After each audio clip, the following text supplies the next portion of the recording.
Today we had the pleasure of speaking with Roderick Beaton. He's the author of the book, The Greeks, A Global History. The discussion centered around topics of the Greek city and Greek civilization. Hope you enjoy it. Well, Roderick, thank you for joining us today. I appreciate you making the time. We wanted to start off and ask you a couple questions on your background, and so our listeners can understand your history and expertise. Well, it's a great pleasure to be with you, and thank you for having me on. Short answer is I started off at an impressionable age of about 13, 14, traveling across Europe in family holidays, and all the way from Scotland, which is in the very dark northwestern edge of Europe. And we traveled right across the continent. We ended up in the Mediterranean, and we finally got as far as Greece, which is about as far as you can go in the and Greece was a land of sun. It was the Mediterranean. It was lively. It was exciting. It was full of sort of Mediterranean sort of people. It was lively. It was fun. There was these are all cliches. There was sort of fun that you never got in Scotland, for example. But all of this kind of, it really got my, 14-year-old sort of spirit. But something happened at the same time that really clinched it for me. And that was, perhaps not entirely coincidentally, but I was about to start studying ancient Greek language at school.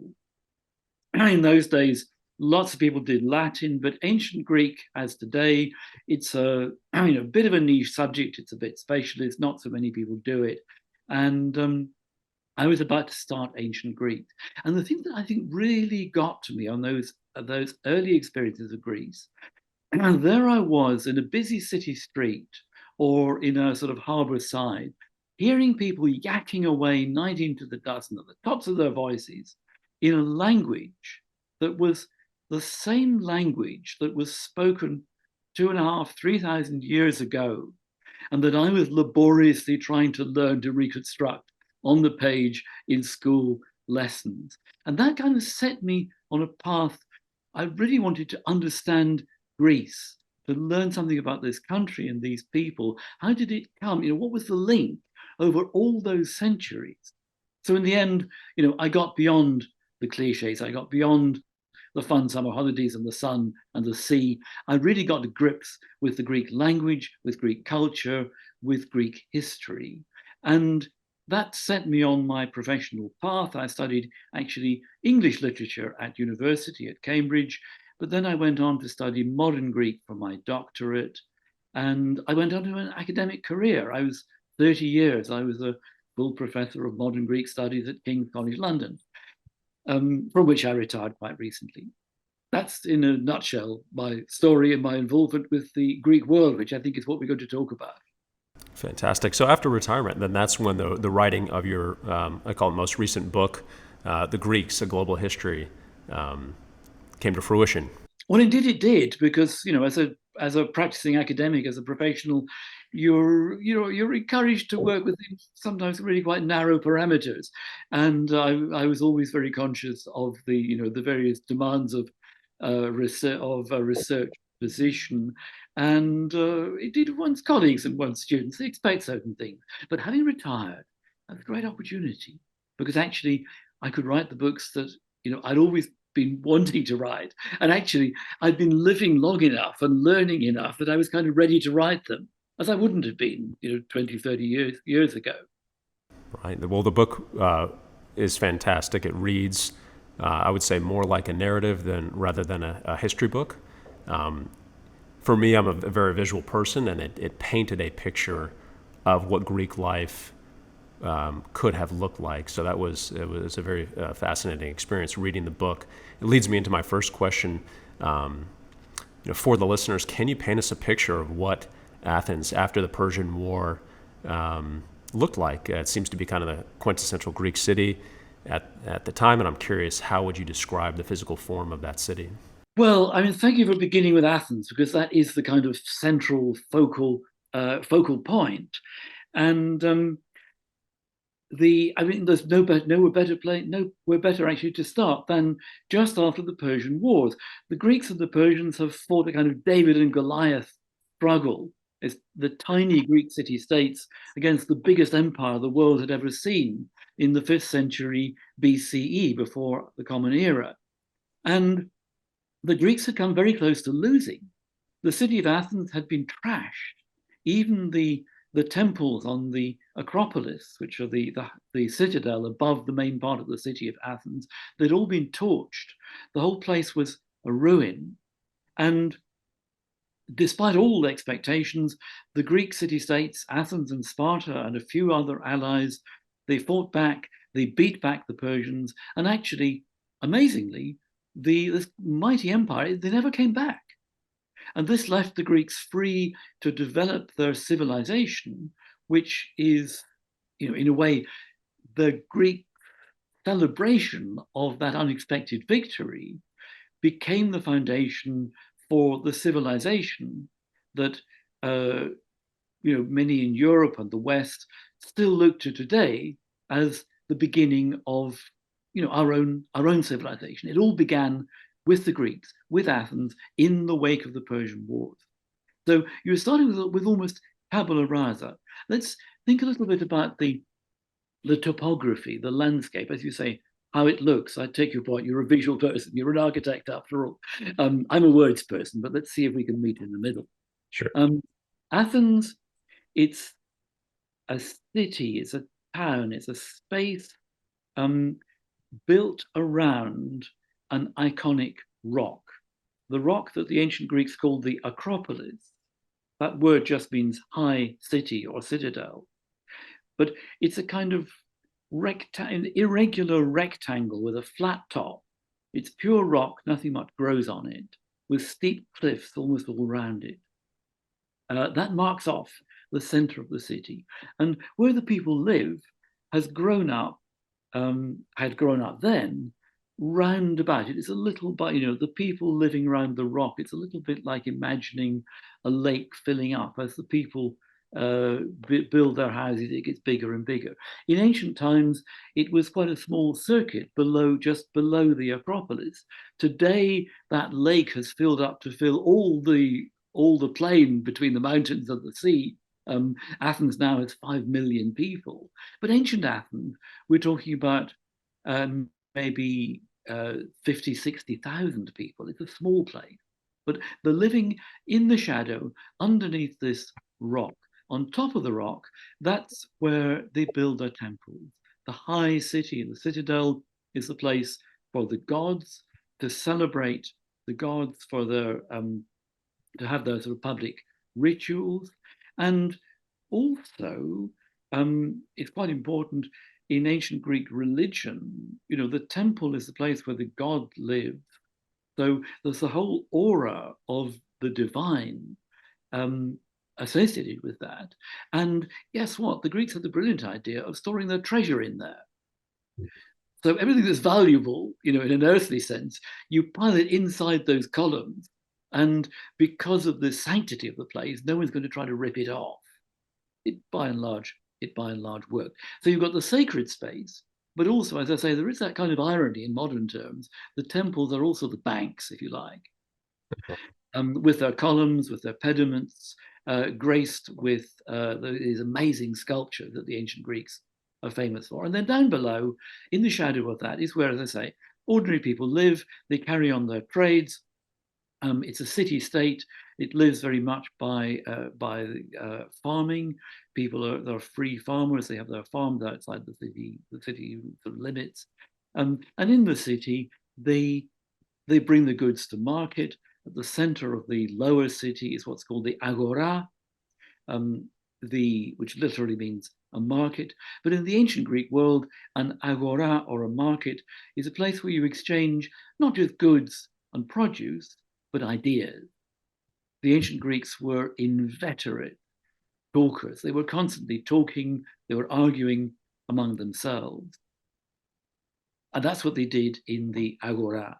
And so they built their public buildings, their secular public buildings were down below, where they do all the talking and the shopping.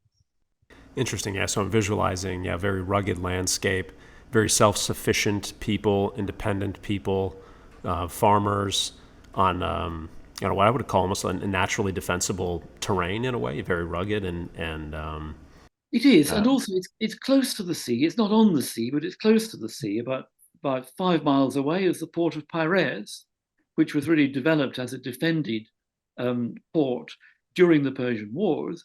And the Athenians, in the preparation for those wars, had actually they they really sort of turned themselves into big time seafarers. They cut down lots of trees, they built lots of ships, they trained up many of their free citizens to row those ships against the enemy. They rammed ships into other ships and then they fought on the decks. It was must have been pretty grim. So Athens, by the time we're talking about, it's based on farming, but it's also based on seafaring. They've built up a big navy, and in that way, they also do a lot of trading among the islands. They more or less sort of set up a kind of network of friendly or perhaps slightly subjugated island communities. So Athens is very much a place, it's a seafaring place. that the positioning about 5 miles away from the sea is an interesting location. It seems to me that it's um, not too close to the ocean to allow itself susceptibility to, invasion or piracy, but it's also far enough away to be able to rely on the ocean for maybe resources and trade. So that's a very kind of, that tips my thinking in terms of, okay, location of cities. What's an advantageous location? I think it's a very interesting positioning. Yeah, I mean, at this time also, I mean, they built a set of defensive walls. I mean, all cities in those days had, walls around the main settlement. But Piraeus is where the port is. It's 5 miles away, so they actually built a parallel line of walls so that you could walk or drive a car to ride a horse in both directions between the city and its port without being exposed to anybody who might be marauding across the plain. It's quite a smart. Wouldn't work probably in modern military terms, but it's quite a smart bit of military technology for the time. Right, right. In what ways do you believe that the Greek culture and the values and philosophies that were kind of brewing at that time, how did those shape their cities, if they did at all? I think they did very much. I mean, one of the key things about the Greek city is that it's the center of what we now call a city state. Greek politics, Greek political life, it was entirely fragmented. Each city was autonomous, it was self-governing. It had its own constitutions, its own constitution, its own laws. And the Greeks in each city were very jealous of those privileges. They didn't like coming together in alliances. They wouldn't surrender their sovereignty from one city to another, not voluntarily anyway. The result, therefore, is that the political unit is, in modern terms, always very small. Even Sparta, which is the biggest of the city states, we're probably talking about an adult male population in the tens of thousands rather than the 100,000s. And maybe we'll come back to the males a bit later because that's an important part of how they organize their lives. But the everything is built on a human scale, Mm. and the city itself is designed. I don't know which comes first, but this population is of a certain size. In Athens, certainly, there was a regular assembly of all the male citizens. There was no building big enough to house about 30,000 at a peak, we imagine it was. So they met in the open air. But they leveled open spaces, they prepared open spaces, they arranged other buildings around the open spaces where the people would meet. So I think that one of the things that's really important is this idea of congregation, of meeting, of bringing people in rather than separating them out. You've got a sort of centripetal flow of people coming into the center, where, as I was saying earlier, ideas and as well as goods are exchanged. The other thing, it's all on a human scale.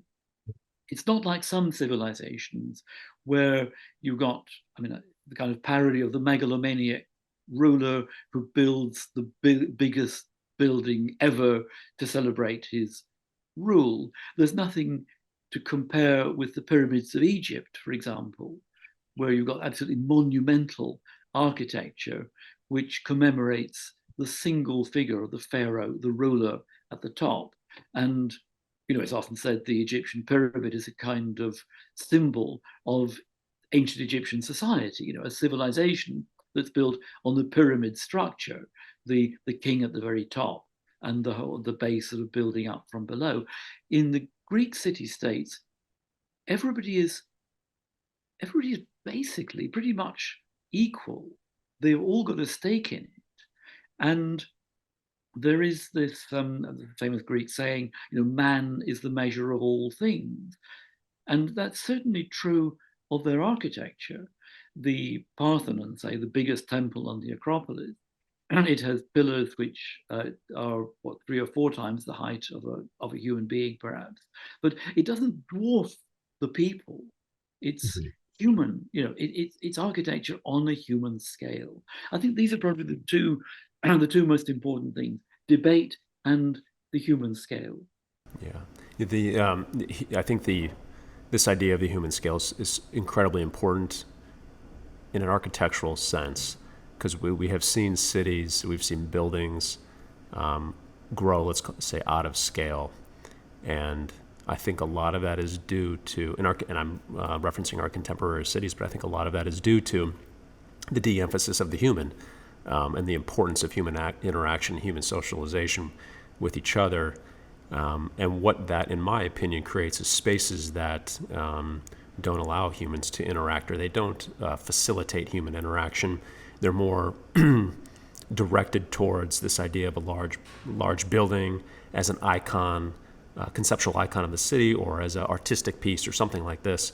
Whereas I think the Greeks, had something there where they, and this all goes in alignment with this philosophy of self-sufficiency, hands-on approach, by building environments that facilitated close interactions with humans. I think they were able to sort through, debate, vet issues, develop their polis, and create something that was much more human-centric and adaptable and less. Obviously, we transitioned into kind of the democratic idea, but it's more human-centric, and I want to kind of hit. Oh, go ahead. Yeah. Yeah, sorry to interrupt, but just to pick up on, I absolutely agree with you about this. It's human-centric, and some classicists, historians, actually prefer to describe, as you said, the Greek word for a city-state, also for a city, is polis. Mm-hmm. And some have argued that actually the correct translation of polis is not so much city-state as citizen-state. Mm. Because in the ancient Greek concept, the fabric comes second to the people who live there. It's the citizens who make the city. There's a famous poem of about the 6th century BC, I think, where a poet says, the battlements of the polis are the citizens. It's not the walls, it's the people. And in this, it's very indicative of that. In all their, their lawmaking, all their sort of public pronouncements, Athens, they always refer to it as the city of the Athenians, or similarly of the Spartans. It's a community of the Athenians, of the Spartans, of the Thebans, and that again, I think it indicates that it's those people that define the city, not the other way around.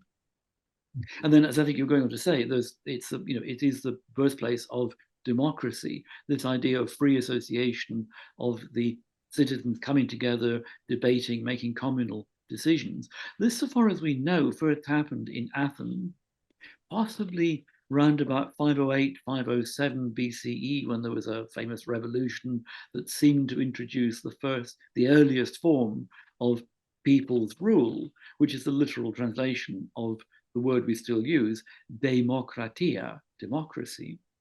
It was a bit later, it was after the Persian Wars, that Athenian democracy really got going, really got organized.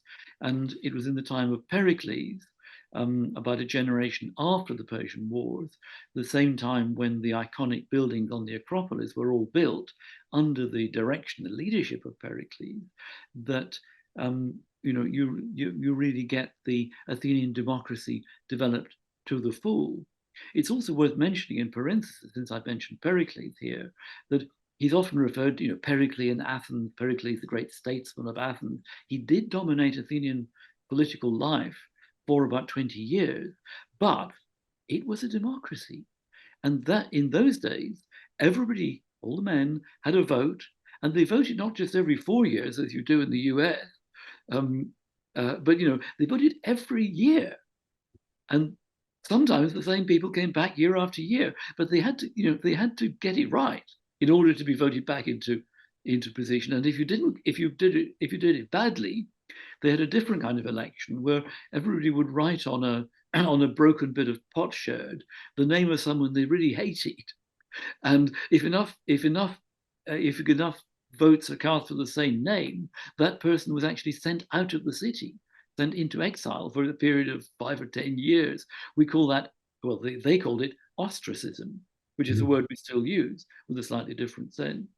So the Athenian democracy, it really had teeth. Yeah, you mentioned the Agora.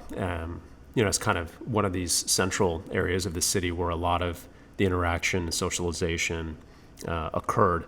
Can you paint us a picture of what that Agora may have looked like, and what we may have seen in the Agora? Right. I mean, it's I don't know. I mean, some of your listeners may well have been to Athens. You know Athens. You walk through the Agora today, and it's an archaeological site. It's dusty. It's full of ruins. There's one little bit of it that was actually rebuilt in the 1950s by the American School of Archaeology in Athens, and so that you actually can see one pillared portico, one stoa, as they call it, as it would have looked in ancient times. But one of the things about the Agora in ancient Athens is that, I mean, it functioned for about 1,000 years, probably a bit more than 1,000 years, actually. And during that time, it was constantly being rebuilt. It was being refashioned. Different generations, different benefactors would come in and build a monument or put up a statue. Some buildings were torn down, new buildings were built. But the fundamentals of it is this idea of an open space, colonnades, long set of columns, and then it's the original of a modern arcade, actually, but it's columns along the front, and then a shady area behind where you would have booths or shops. But you walk along the arcade, and that's where people talk. Then you've got the open space. You've got a variety of these things, sort of facing one another. You've got space to congregate. You've got a little bit higher up, you've got the assembly area, a sort of flattened area where the assembly comes together. And you've got fountains. Water is very important. You need to get water in there. The Greeks were never as organized as the Romans in bringing water. And once the Romans took over, you got really functioning fountains and aqueducts. So the Romans were engineers in a way that the Greeks were not. But Athens, it's hard to believe when you see the way Athens is now, but in those days, Athens had 3 rivers. They were quite small rivers, but certainly in the winter, they had plenty of water in them. And it was important to bring water close to the city center. That's it. The water, you've got water flowing, not through the Agora, but within quite close reach of it. That's part of how it all works. In one of our previous discussions, you had mentioned that they had scattered the Agora or located within the Agora life-size statues of, let's call it, admirable citizens, politicians, whatever it may be. It's a very interesting thing to kind of visualize. And what do you think that did for the Greek society, seeing those statues in the Agora? It did. I mean, it's one of the, we always take it for granted today, but it's one of the remarkable things about ancient Greek society, ancient Greek civilization, that about a century before the Persian Wars, they first really developed the art of making life-size statues, likenesses of human beings, more or less in natural size, either out of stone or out of bronze. And to begin with, these were very formal. People argue about whether they were really meant to be people or gods. They all looked a bit like each other.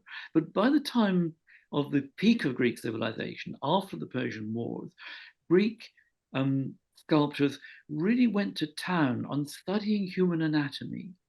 And a lot of the male statues are naked, female statues are more decorously, gracefully robed. But they studied the proportions, they studied the anatomy, and they clearly paid a lot of attention to representing the actual way in which human beings are put together, as they're made. And I think to begin with, these likenesses they began they, be, they began they were often put up in cemeteries. So it's like a gravestone, or it goes along with a gravestone. They also made statues. These would be larger in the temple to represent the god. But after the Persian Wars, I think the way I put it in my book was that these likenesses of human beings begin to move out of the temples and out of the graveyard and into the streets and the squares.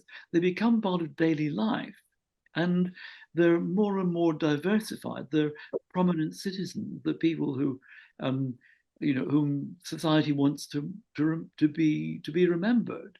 They perhaps function as exemplars of exemplary people that though the living people walking around feel they ought to be like or to behave like. Very many of them actually were statues of athletes. The cities greatly celebrated the victors in the games. They would send athletes to compete at Olympia, at the Olympic Games, for example, and it was a tremendous honor. There were no cash prizes in those days, but it was a tremendous honor to a citizen to win a prize at the Olympic Games, and not just for the citizen, but for the whole city. So that idealized images of athletes, and often showing the sport, on a charioteer on the driving the chariot with the reins of the horses, or a discus thrower in the act of throwing the discus, or a runner sort of posed to run. That's another part. These are kind of living, well, not living examples, but sculpted examples of how citizens ideally ought to live. They people the public spaces, along with the actual living people who mingle with them. Right. I actually find that very, let's call it socially productive, or it's a very interesting idea. Let's say for a adolescent or teenage person walking around in one of these cities, seeing these idealistic sculptures of a citizen, a person that are kind of subconsciously giving you a direction to aspire to in life. I find that a very, call it productive, positive thing for a culture to have. I think it provides a guiding principle for people to unify around, and especially for a young population, kind of keeps them on the straight and narrow in a way. I think that's probably what the Greeks were thinking of too. And since we're talking about athletics also, I mean, I should have mentioned that every Greek city of any size has a gymnasium. The idea of physical exercise, of preparing for games, is very fundamental to Greek civic life. Young men, and it is always men, exercise. They exercise naked and in public, and it's quite normal for older men to go and watch them and sort of ogle them. Homosexuality is part of very much part. It's quite a prized part of Greek society. Less, I think, perhaps palatable by modern standards is a degree of pederasty as well. It was quite. We don't know we don't know the full details of how these relationships functioned, but it was quite a normal part of Greeks, of growing up in a Greek city, that young men would be taken as lovers by older men. Mm-hmm. They would be cultivated, they would be encouraged to exercise their bodies and their minds. The ancient Greek idea of the gymnasium is a place where you exercise both the mind and the body, which is why in English a gymnasium is today is a place where it's a gym, it's a place where you exercise physically, but in German, for example, and in modern Greek, a gymnasium is a school. Yeah. And in the ancient Greek world, the gymnasium was literally both. The mind and the body were educated together. Right. And they did, correct me if I'm wrong, but didn't they have classrooms in their gymnasium? That was a common part of it. Yeah. Yeah. Yeah. It's interesting to know that they, at that, what we perceive as such an early time in history, they understood the importance of cultivating the body and the health of the body, and they viewed that as a equally as important component of mental health, overall well-being. So it's a very I think we had lost that at some point. Maybe now it's coming back a little bit, but that's interesting to know that they had that wisdom at that time.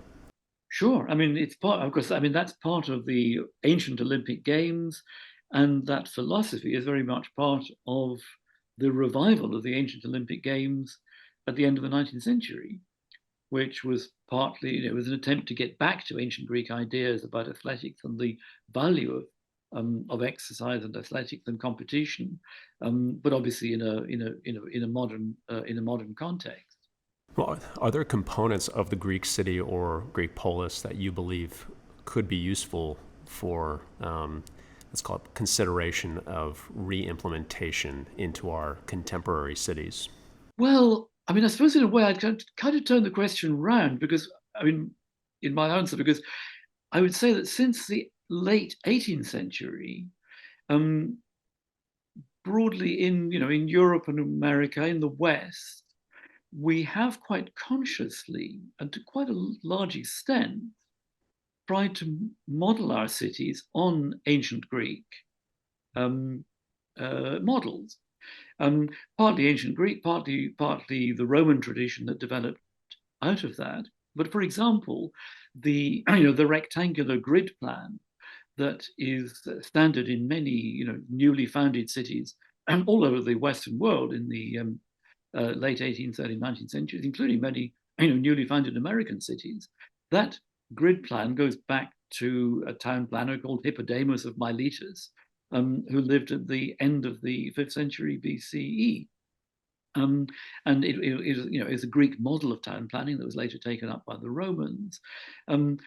Similarly, the styles of architecture, the model of the ancient Greek temple with its portico, with its pillars, with its sort of inner space fenced off, and the and sculptures around the outside, we found that all over monumental architecture, both private and public, all over Europe, all over the Americas, as far away as Australia, from the early 19th century.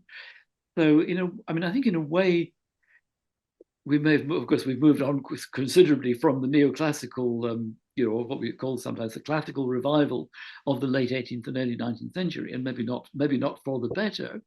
But there was a massive injection of ancient Greek ideas and indeed practice of architecture and to some extent town planning at that period, which has affected the way in which a lot of modern cities have been designed.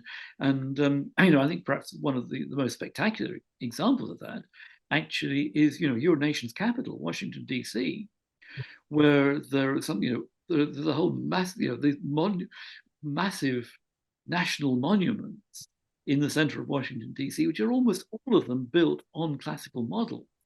To a considerable extent, the Capitol itself is an amalgam of Greek and Roman design. The dome on the top is Roman, but the porticos and the I think some of the earliest designs for the Capitol were more purely Greek, with the sort of rectangular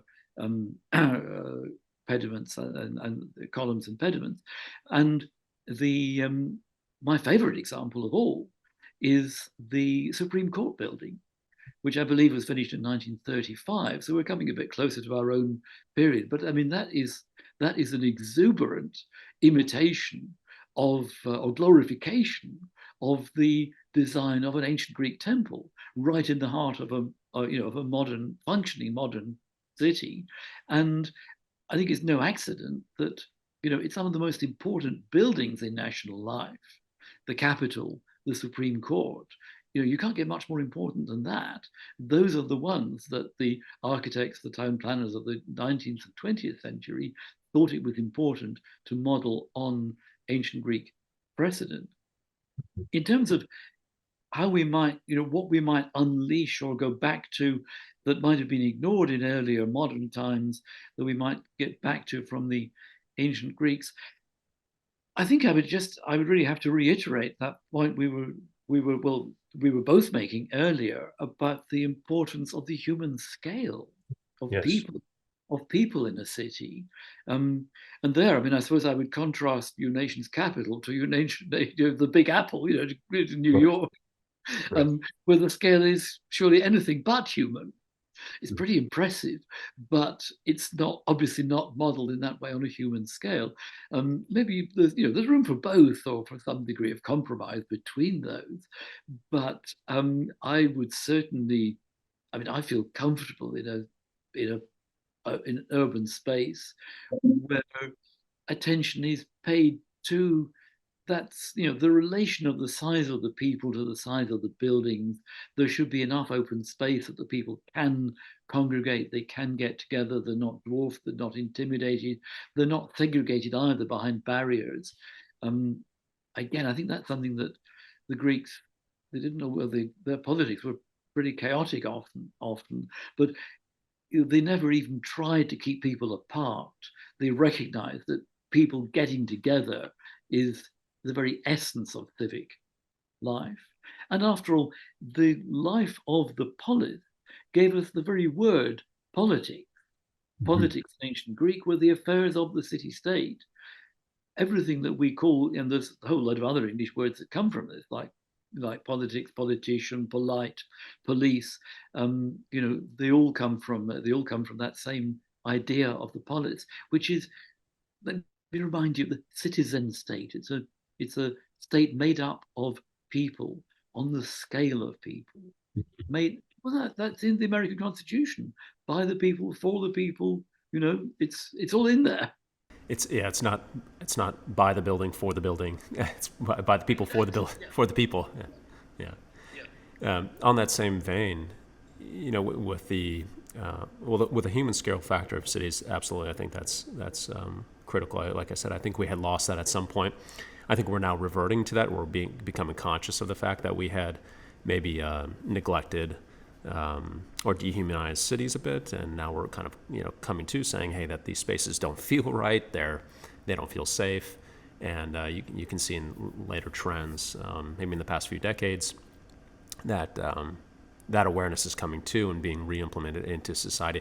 I also think this idea of the agora, at least in American cities, has largely been has disappeared in a way. I know in European cities it's still probably more intact, but I think things like the supermarket or malls may have in some ways replaced the agora. That's where people do make their interactions. That's where they buy things.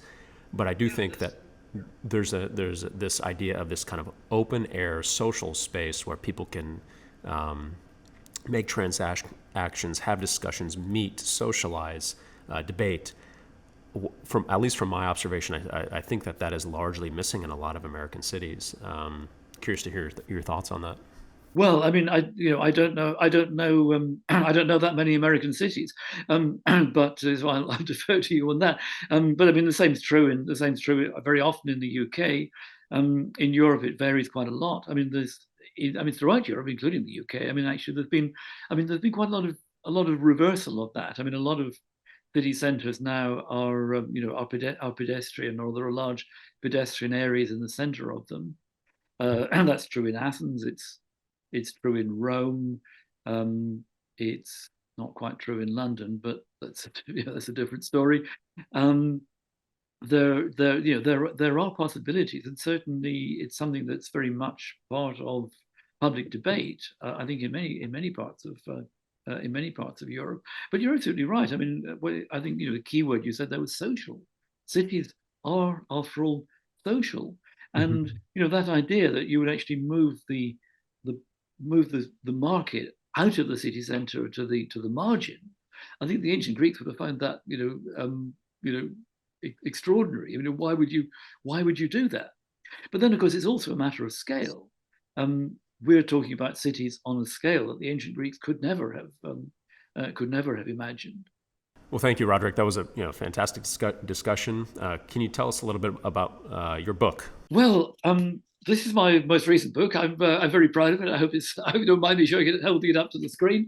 The Greeks: A Global History. It was published in 2021.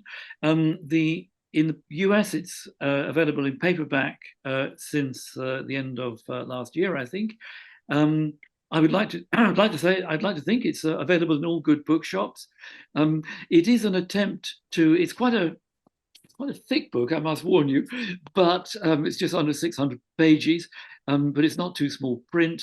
And it's my attempt to draw together within a manageable size a narrative history of not Greece, not the place, and not really Greek civilization as such, because that's a different story, but all the people who have spoken the Greek language at different times in history. Therefore, it's the story of a people and a language rather than of a place. And it actually begins on a day, an imagined day. The sun comes up in the year 1500 BCE. So we're 3,500 years ago in the Bronze Age. It starts then because that's when we have the first records of that same Greek language that at the beginning I described first hearing myself as an adolescent, as an impressionable schoolboy in busy city streets in Greece a few years ago. And it comes right up to date in narrative form, right up to, well, it was published in 2021, so it comes up to then. In case anybody wants to get a hold of you, can you let us know where they can contact you at?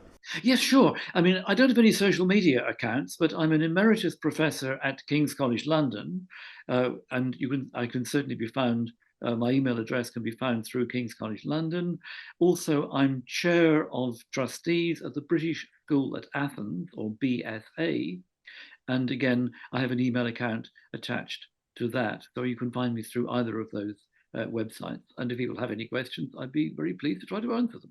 Well, thank you so much again, Roderick. Yeah, very enlightening discussion, and yeah, thanks for taking the time. It's been my pleasure. Thank you.